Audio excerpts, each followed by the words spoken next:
What do Bill Gates, Elon Musk, and Jeff Bezos have in common other than being very wealthy? What they have in common are their habits that contribute to their respective success with money. No, we're not promising that you'll have the same kind of financial success as the billionaires, all things being equal, of course. What we can tell you is that making a commitment to good money habits is absolutely necessary for anyone hoping to establish a sound financial foundation. Now, if you're looking for tips on how to achieve that goal, then we'd recommend this video, which shares with you the 5 habits of rich people that will help you on your journey. Habit number 1. Analyzing how you spend your money. Many people, from those who lost their jobs to those who spend money in order to escape from their emotions, have faced many financial difficulties in the last couple of years. Lots of bad financial situations has happened. This is why you should take the time to identify where your money is going if you want to have a change in your financial life. Basically, I'm not telling you to be miserable, but you should still spend your money wisely. Money is only useful if you're saving as much as you can, and there are differences between saving and wasting your cash. One habit all rich people have is using their money efficiently. So, let's first discuss in what ways do people waste their money. For example, some people choose to spend more than they need to on things like cars, spend a lot of money on non-essential services, or eat out more than they need to. And as a result, people can be spending hundreds of dollars each month on things they could easily buy for cheaper at home, or making high-priced car payments even though a lower one would be enough. Perhaps you're wondering why this is such a big deal, and we'll tell you. If you're pouring your money into fruitless ventures, you're robbing yourself of your future prospects. What is already a difficult process of saving and investing for an average person becomes that much more difficult when compounded with reckless spending. Though there may be some instances of wasteful spending, it is in part because of the money necessary to invest in smart decisions such as stocks with promising returns and which have an established history. So, make a budget and monitor your spending so that you can minimize the decision of what's wasteful and what's not. Getting the most from your budget means it's important to focus on the aspects of your life which needs the most money and require constant vigilance to stay within budget.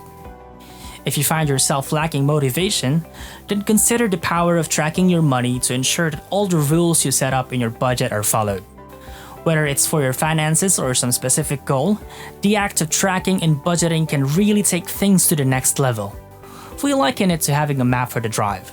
If you don't keep the map in the car and just trash it when you start driving, you'll never make it to your destination. The first habit you need to form is eliminating wasteful spending and investing in profitable assets. Habit number 2.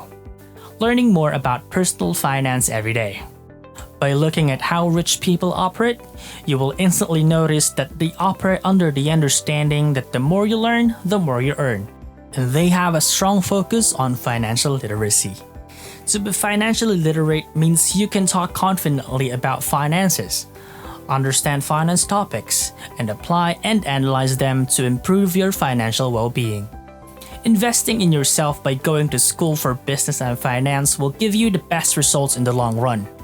Compared to other people with financial literacy are better equipped for addressing sudden, costly happenings such as layoffs or unforeseen illnesses. Furthermore, people with financial literacy are better able to manage finances such as paying back student loans and securing a nest egg for retirement.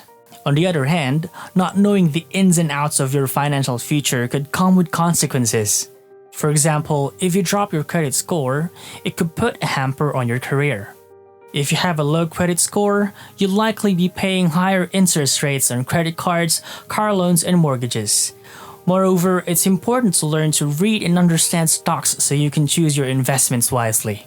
Without knowledge of investing, one can lose a lot of money. So the next question is, how do you improve your financial IQ from where it already stands? Well, luckily, improving your financial IQ can be simple and cost-effective.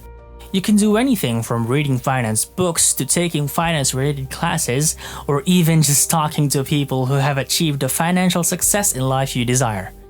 The National Financial Educators Council provides an excellent financial literacy curriculum for people of all ages, and there are also many books and websites devoted specifically to personal finance education. According to the phrase "knowledge is power," this holds true when it comes to your finances. Knowing how to spend, save, and invest wisely makes you powerful. When you're money wise, you're not dependent on other people. You decide how you should use your own money according to your own best judgment instead of someone who doesn't care about your well-being. And if you ask us, this is exactly the position you want to be in. Habit number 3. Keeping tabs on your financial progress. Different people have different opinions about what the ideal definition of economic progress is. Some of us measure it differently than others.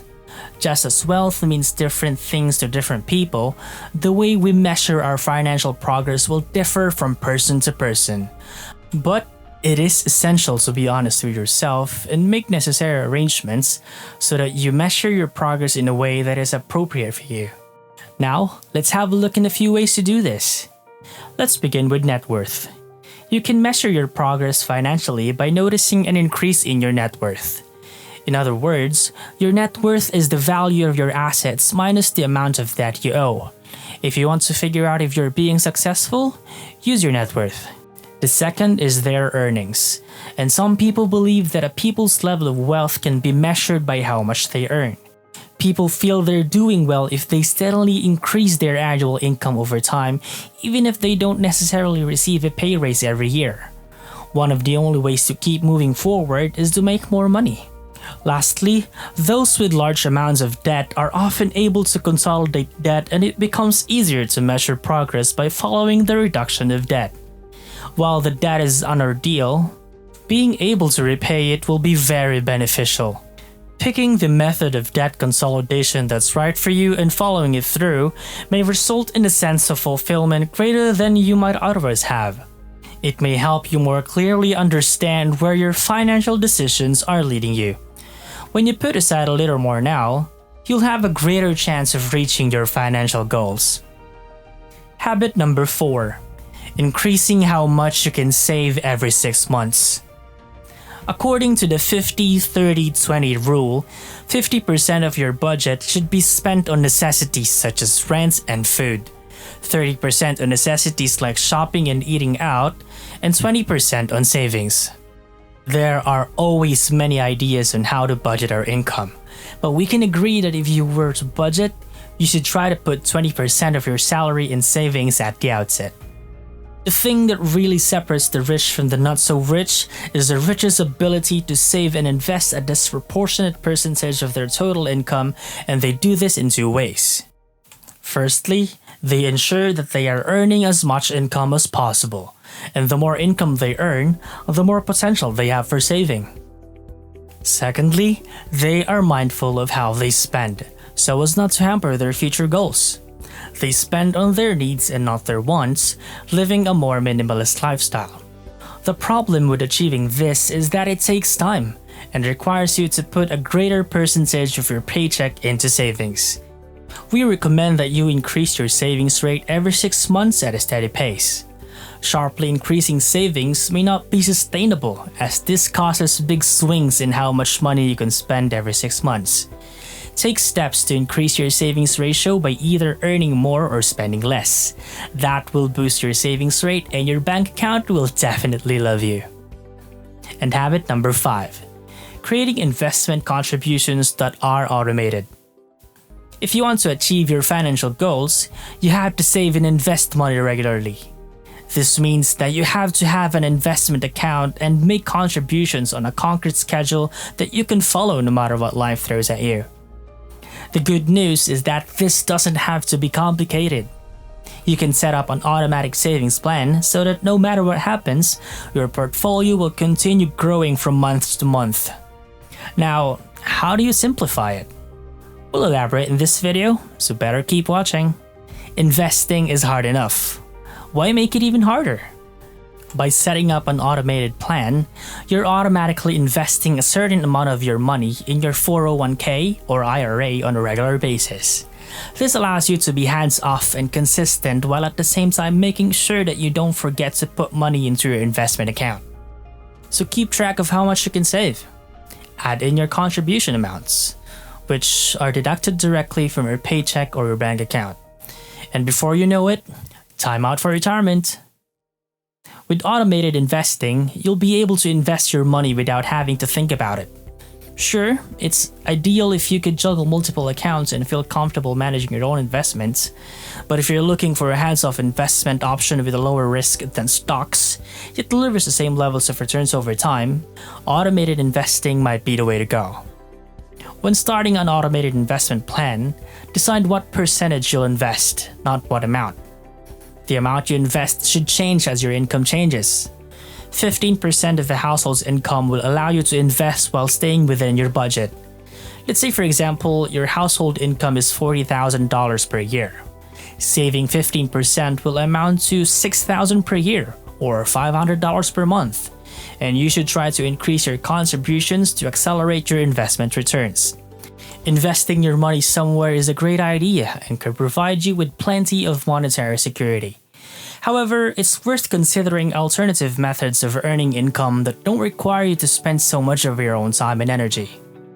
You can make a lot more money if you can take your time, energy, and attention away from financial matters and focus on the other things that bring in more money than they cost. Thanks for watching. We invite you to give our video a like and subscribe to our channel for more tips on financial success.